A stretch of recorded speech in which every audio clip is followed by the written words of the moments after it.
नमस्कार बच्चों, कैसे हैं आप। आशा है आप लोग अच्छे होंगे और अपनी परीक्षाओं की तैयारियों को अच्छे से कर रहे होंगे। माध्यमिक शिक्षा मंडल की जो प्रश्न बैंक है उनके वस्तुनिष्ठ प्रश्नों के उत्तर में समस्याएं आ रही हैं, आप लोगों को उत्तर नहीं मिल रहे हैं। तो हम प्रयास कर रहे हैं कि आपको जैसे फ़िलहाल जो एग्ज़ाम चल रहे हैं उनका जो सिलेबस है उसके अकॉर्डिंग हमने 4 अध्याय के 1 से लेकर 4 तक के सभी अध्याय के आंसर्स तैयार किए हैं, जिनके अलग अलग वीडियोज़ अपने चैनल पर डाल दिए हैं, आप वहाँ से देख लें। इस वीडियो में हम बात करते हैं अध्याय 2 पुष्पी पादपों में लैंगिक जनन जो पार्ट है। इसके जो वस्तुनिष्ठ प्रश्न आपके प्रश्न बैंक में हैं उनके उत्तरों को यहाँ पर जानने का प्रयास करते हैं। पहला प्रश्न दिया है, परागकण की बाह्य भित्ति बनती है। तो जो परागकण होता है उसकी बाहर की भित्ति स्पोरोपोलेनिन नाम के पदार्थ की बनी होती है। दूसरे प्रश्न पे चलते हैं, कच्चे नारियल का पानी क्या है। तो कच्चा नारियल जो है उसके अंदर मुक्त केंद्रकी भ्रूणकोश होता है, वो पानी का अंश वहाँ पर बनाता है। प्रश्न नंबर 3 में अब हम चलते हैं, द्विनिषेचन किसके द्वारा प्रदर्शित किया जाता है। इसमें ऑप्शन है शैवाल, कवक, आवृतबीजी और नग्नबीजी। तो आवृतबीजी जो पौधे होते हैं, एंजियोस्पर्म जो प्लांट होते हैं, उनके अंदर द्विनिषेचन की प्रक्रिया होती है, बाकी किसी के अंदर भी द्विनिषेचन की प्रोसेस नहीं होती है। प्रश्न नंबर 4 है, निम्न में से कौन सा फूल का भाग निषेचन के बाद फल भित्ति बनाता है। तो जो अंडाशय की भित्ति होती है उसके द्वारा फल भित्ति का निर्माण होता है। प्रश्न नंबर 5 है, जलकुंभी तथा वाटर लिली में परागण निम्न में से किस कारक द्वारा होता है। तो बच्चों आप लोग यहाँ पर पहले ही कंफ्यूज हो जाएंगे, आप जल यहाँ पर लगाएंगे। क्यों लगाएंगे जल? क्योंकि जलकुंभी और वाटर लिली दोनों ही पानी में रहने वाले पौधे, तो ऐसा आपको लगेगा कि ये जलीय पौधे हैं, जबकि इनके जो पुष्प होते हैं वो पानी के बाहर होते हैं और कीटों के द्वारा इनमें परागण होता है। तो इसका सही आंसर कीट है। प्रश्न नंबर 6 में चलते हैं, निम्नलिखित फलों में किसमें एरिल पाया जाता है। तो जो एरिल होगा वो सीताफल के अंदर मिलता है, इसे संग्रथित फल भी कहते हैं। प्रश्न क्रमांक 7 है, केसर या जाफरान पुष्प के किस स्रोत से पाया जाता है।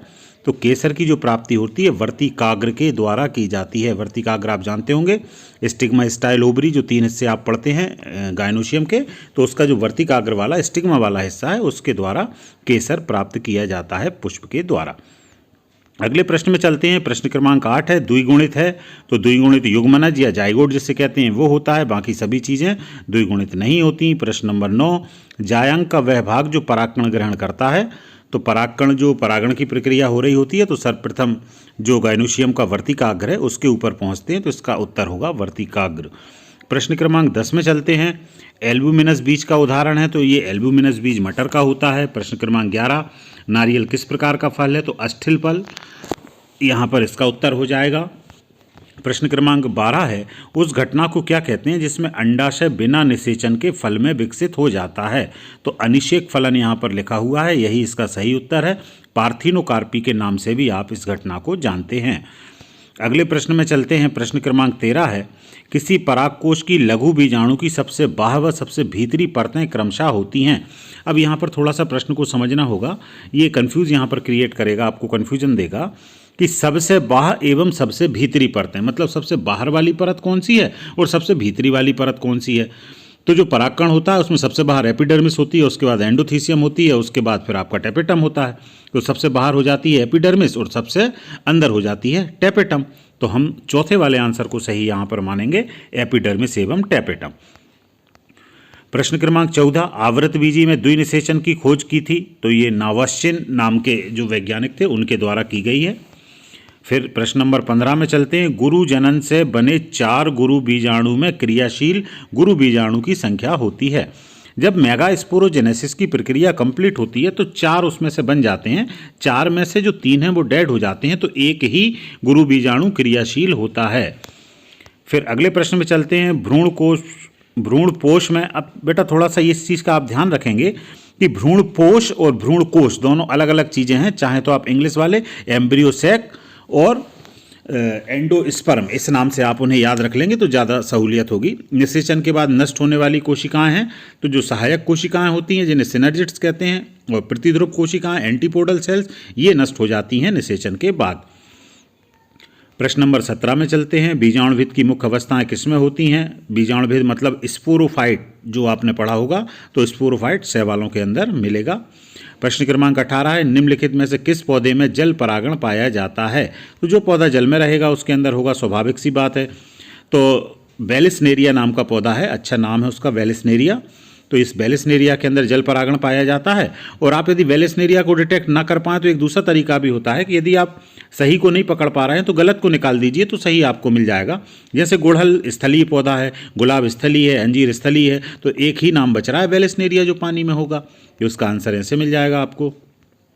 प्रश्न क्रमांक 19 है, घोंघों द्वारा परागण कहलाता है? तो ये सबसे आखिरी वाला जो ऑप्शन है मलाकोफिली, ये घोंघे द्वारा परागण की स्थिति है। प्रश्न क्रमांक 20 को देख लेते हैं। जीनोगैमी एक प्रकार है, तो ये एलोगैमी का ही एक टाइप होता है जीनोगैमी। अगले प्रश्न पे चलते हैं। प्रश्न क्रमांक 21, गुरु बीजाणुधानी किसके समतुल्य होती है? तो ये बीजांड के समतुल्य होती है। अगले प्रश्न में चलते हैं। प्रश्न क्रमांक 22 है, परागकण का अध्ययन कहलाता है? तो परागकणों को पढ़ने का जो साइंस है, जो विज्ञान की ब्रांच है, वो पैलिनोलॉजी के नाम से जानी जाती है। प्रश्न क्रमांक 23, एक सामान्य भ्रूण कोश में पाए जाने वाले केंद्रकों की संख्या? तो एक सामान्य जनरली जो भ्रूण कोश होता है उसके अंदर 8 केंद्रक होते हैं। प्रश्न क्रमांक 24 है, जब परागनलिका अध्यावरण में होकर प्रवेश करती है तो इस क्रिया को क्या कहते हैं? तो इस क्रिया को मीजोगैमी के नाम से जाना जाता है। प्रश्न क्रमांक 25 है, बेद्विलिंगी पुष्प जो कभी नहीं खुलते प्रदर्शित करते हैं? तो ये क्लेस्टोगैमी प्रदर्शित करते हैं। प्रश्न क्रमांक 26 है, बीज किससे विकसित होते हैं? तो आपको इसका बिल्कुल पता होगा कि बीज जो हैं वो बीजांड से विकसित होते हैं। प्रश्न क्रमांक 27, कैजुराइना में निषेचन होता है? तो ये कैलोजोगैमी के नाम से जाना जाता है। फिर प्रश्न क्रमांक 28 है, स्कूलेटम किसका भाग है? तो स्कूलेटम जो होता है वो एक बीज पत्री भूरण का ही हिस्सा होता है। प्रश्न क्रमांक 29 पे चलते हैं। स्वपरागण की युक्ति है? तो ये सभी चीज़ें, चाहे होमोगैमी हो, चाहे बायसेक्चुअलिटी हो, चाहे क्लेस्टोगैमी हो, सभी स्वपरागण के अंतर्गत होती हैं। तो इसका आंसर हो जाएगा उपयुक्त सभी। प्रश्न क्रमांक 30 को देखते हैं। जनन छिद्र वह स्थान है जहाँ बाह्यचोल तो अनुपस्थित होता है, क्योंकि जनन छिद्र जहाँ से पौधा उगता है बीज के अंदर ये पाया जाता है। तो यदि वहाँ पर बाह्यचोल कठोर होगा तो बीज के उगने में दिक्कत होगी, तो वहाँ पर बाह्यचोल उपस्थित नहीं होता।